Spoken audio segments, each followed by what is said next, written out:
La solution Developer Starter de FinSuite requiert une configuration initiale essentielle à son bon fonctionnement. 2 comptes à créer, 2 logiciels à installer sur sa machine, un environnement JavaScript et un gestionnaire de paquets à installer, voilà ce qu'il faut préparer. Alors rassurez-vous, cette étape n'a lieu qu'une fois. Une fois prêt, ces différents outils vont vous permettre d'utiliser Developer Starter à son plein potentiel.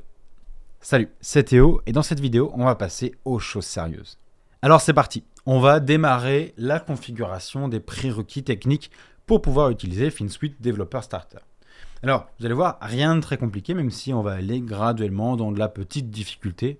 Mais relativisons, tout est guidé, vous allez retrouver toute la petite checklist en description, ainsi que tous les liens permettant de télécharger ce qui est nécessaire. Alors, on va démarrer progressivement avec d'abord les 2 comptes à venir créer. Un compte NPM et un compte GitHub. En ce qui concerne NPM, rien de très compliqué. Vous avez le bouton Sign Up en haut à droite sur lequel vous allez pouvoir cliquer, ajouter votre username, votre email et votre mot de passe. Et voilà, votre compte NPM est créé. On viendra l'utiliser à chaque fois que l'on voudra mettre en ligne et déployer le code prêt pour notre site. Okay. On enchaîne avec GitHub. Du côté de GitHub, pareil, pas forcément très compliqué. On va aller sur le site de GitHub, on va cliquer sur Sign Up et on va venir créer notre compte. Mêmes informations classiques, email, mot de passe, informations personnelles. Et voilà, votre compte est créé. Je fais une petite pause rapidement puisque c'est essentiel d'avoir les 2 comptes de créer au préalable. Okay, on va installer après GitHub Desktop. Et GitHub Desktop, pour qu'il fonctionne, il doit se connecter à un compte GitHub existant. C'est pour ça qu'on commence par créer les comptes GitHub, par exemple. Fin de l'aparté. On va pouvoir maintenant poursuivre avec l'installation des logiciels. Donc là, on a fini avec tout ce qui était en ligne. On va pouvoir installer directement sur notre machine ce qui est nécessaire. Donc on va parler de Visual Studio Code, on va parler de GitHub Desktop, on va parler de Node.js et de PNPM. Okay. Commençons par le commencement avec GitHub Desktop. GitHub Desktop est ici, vous retrouverez le lien en description. Normalement, il va s'updater automatiquement avec l'OS que vous utilisez, donc Windows ou macOS.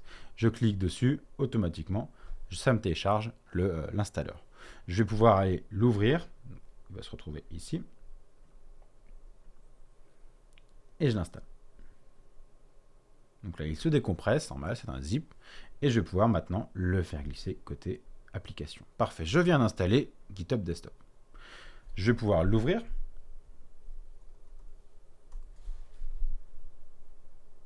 On me demande de l'ouvrir parce que c'est issu d'Internet. Parfait. Et là, cette fois-ci, je vais pouvoir me connecter. Donc là, je vais utiliser le bouton bleu Sign in to github.com. Je le choisis. Il va automatiquement trouver mon compte qui est existant, parce que je suis actuellement connecté à mon compte GitHub. Et il va me faire la passerelle, si on veut, entre GitHub et GitHub Desktop. Et voilà. On a terminé pour GitHub Desktop. Je vous avais dit, c'est relativement simple. Je peux fermer tout ça, on est bon. On va continuer avec, cette fois-ci, Visual Studio Code, qui est l'outil dans lequel on va venir développer, taper notre code, écrire notre code. Donc pour ça, je vais aller le chercher. Alors, il est ici, Visual Studio Code. Je vais aller chercher le bouton pour télécharger. Donc ici, on voit, pareil, il a détecté l'OS que j'utilise. Donc je vais pouvoir cliquer dessus. Normalement, vous aurez une variante pour Windows si vous avez un PC Windows. Et donc là, je vais trouver, parfait, l'installateur de Visual Studio Code qui est en train de s'ouvrir. Et j'ai bien l'installateur qui est ici. Je le fais glisser dans mes applications. Et j'ai bien Visual Studio Code qui est installé. Je devrais pouvoir le trouver d'ici peu de temps. Parfait. Et je le lance. On va démarrer assez rapidement. Donc là, pareil, même principe. On va démarrer assez rapidement avec Visual Studio Code. Vous allez voir que on a un onboarding qui est assez léger. Donc, je vous laisserai évidemment le parcourir tranquillement. Ce qui me paraît essentiel, c'est d'installer 2 extensions. En fait, ce qui est intéressant avec Visual Studio Code, c'est qu'on va travailler avec des extensions qui vont venir enrichir l'expérience. Alors pour ça, automatiquement, vous voyez, il a détecté que mon OS était en français, donc il me propose de lancer et redémarrer en français. Donc c'est ce que je vais faire, je vais installer la variante française et il va me redémarrer Visual Studio Code, donc parfait. Et je vais également aller ajouter les extensions ici, à gauche, donc dans, vous voyez, l'espèce de Tetris, les blocs. Et donc là, il m'a installé la version française. Je vais aller chercher 2 extensions. On va commencer par Prettier, qui a pour rôle de venir... hop là, ici, qui a pour rôle de venir formater le code de sorte à le rendre beaucoup plus lisible par un humain. Okay, Donc c'est ce qui va venir garder une belle cohérence dans l'affichage du code. Et on va aller chercher également ESLint. Hop là. ESLint, c'est, je vous l'ouvre ici, voilà, c'est celui-ci. Il a pour rôle de venir vous corriger quand vous tapez du JavaScript. Ok. Et c'est là où on en parlait, hein, c'était une des limites de Webflow, parce que Webflow ne peut pas comprendre le code que vous écrivez, donc il ne pourra pas vous corriger ou vous proposer une solution. Et bien là, on a ici ESLint qui va nous permettre de vérifier le code que l'on écrit, vérifier qu'on n'a pas oublié un point-virgule ou la fermeture d'une fonction, etc. Donc ça, c'est extrêmement intéressant et c'est pour ça que ça fait partie des 2 premiers que j'installe.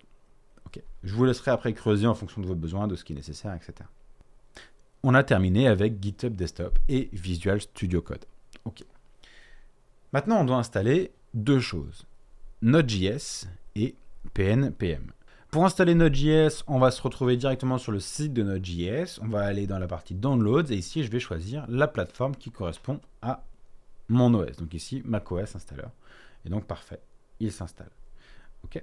Je vais pouvoir maintenant l'ouvrir. Donc là, j'ai mon package qui est ici. Je vais pouvoir l'ouvrir. Je vais réduire ici Visual Studio Code. Et je vais avoir voilà, l'installateur de Node.js qui me permet de l'installer. Et c'est parti. Ok, je lui donne toutes les autorisations nécessaires et il va s'installer progressivement. C'est pas forcément très long, vous allez voir. Ah ben voilà, c'est terminé. Mais c'est pas forcément très long et ça se fait plutôt bien. Maintenant que l'on a installé Node.js, on va pouvoir vérifier qu'il est bien là. Pour ça, on va aller ouvrir le terminal. Alors pour le terminal, rien de très compliqué sur un Mac. On va aller ouvrir les différentes applications et on va chercher terminal. Je vais pouvoir ouvrir mon terminal ici et commencer à taper du code. Alors, pas de quoi s'effrayer, on va taper des lignes de code très simples. Si vous êtes sur un Windows, vous avez la barre de recherche en bas à gauche dans laquelle vous pouvez chercher également le terminal pour pouvoir y avoir accès. Une fois que vous l'avez devant vous, vous allez pouvoir taper la première commande qui s'appelle node -v pour avoir la version de Node. Ici, j'ai bien la version 18.15.0. Donc Node.js est bien installé. Maintenant, on va pouvoir installer PNPM, qui est l'outil de commande que va utiliser FinSuite Developer Starter pour fonctionner. C'est avec ces commandes-là, PNPM Dev, PNPM Build, PNPM Change Set, etc., que l'on va venir travailler et donner des commandes pour notamment démarrer un serveur en local ou envoyer notre code sur NPM directement pour créer une update de package, par exemple. Alors pour installer, il y a une commande très simple. npm install -g pnpm. Évidemment, toutes les commandes elles sont disponibles en description. Alors là, il me met des erreurs. Comment venir réparer ces erreurs-là, ou du moins comment venir les contourner? Eh bien, ici, il m'informe que je n'ai pas la permission. Donc pour ça, il faut que je passe en mode administrateur. Il faut que j'ai l'autorisation de l'administrateur. Eh bien, ce qu'on va faire, c'est qu'on va ajouter sudo devant notre commande. Donc notre commande devient donc sudo npm install -g pnpm. Okay. Et c'est parti. Il va me demander mon mot de passe, qui est le mot de passe de mon ordinateur, que je vais taper tout de suite et que vous ne verrez pas. Okay, parce que dans le terminal, les mots de passe ne sont pas affichés. Donc vous voyez, j'ai tapé sur mon clavier et rien ne s'est affiché. Donc là, je l'ai fait à l'aveugle. Et j'appuie sur Entrée. Maintenant que j'ai appuyé sur Entrée, PNPM est bien installé. Je suis de retour ici avec l'information que je suis bien sur Roland MacBook Pro de Théo. Parfait. On a installé Node, on a installé PNPM. Nickel. On est fin prêt pour pouvoir démarrer avec FinSuite Developer Starter. Alors récapitulons un petit peu. On a créé nos comptes sur NPM, sur GitHub. Avec le compte créé sur GitHub, j'ai également installé GitHub Desktop que j'ai connecté à GitHub. J'ai également installé Visual Studio Code et j'ai installé les extensions Prettier et ESLint. Et pour terminer, on a installé Node.js et on a également installé PNPM. Ces procédures-là, vous ne les ferez qu'une fois. Okay. À partir de maintenant, vous allez pouvoir suivre la prochaine vidéo qui traite du démarrage d'un projet Webflow avec FinSuite Developer Starter. Plus besoin de réinstaller tout ça. J'espère que c'est clair. Si vous avez la moindre question, n'hésitez pas à poser la question en commentaire ou sur le Slack d'Init Club directement. On a un canal qui s'appelle Help Project Settings et qui vous permettra de venir poser toutes vos questions sur cette configuration-là. Évidemment, si vous êtes un petit peu perdu dans la vidéo, n'hésitez pas à suivre en description. Il y a toute la checklist des choses à faire avec les différentes commandes, les liens pour installer ce qui est nécessaire, etc., etc. Donc je vous invite à aller vraiment suivre ça étape par étape. L'idée c'est de prendre son temps et de bien comprendre comment on installe tout ça. Bref, on se retrouve dans la prochaine vidéo pour démarrer un projet Webflow avec Developer Starter. C'était Théo,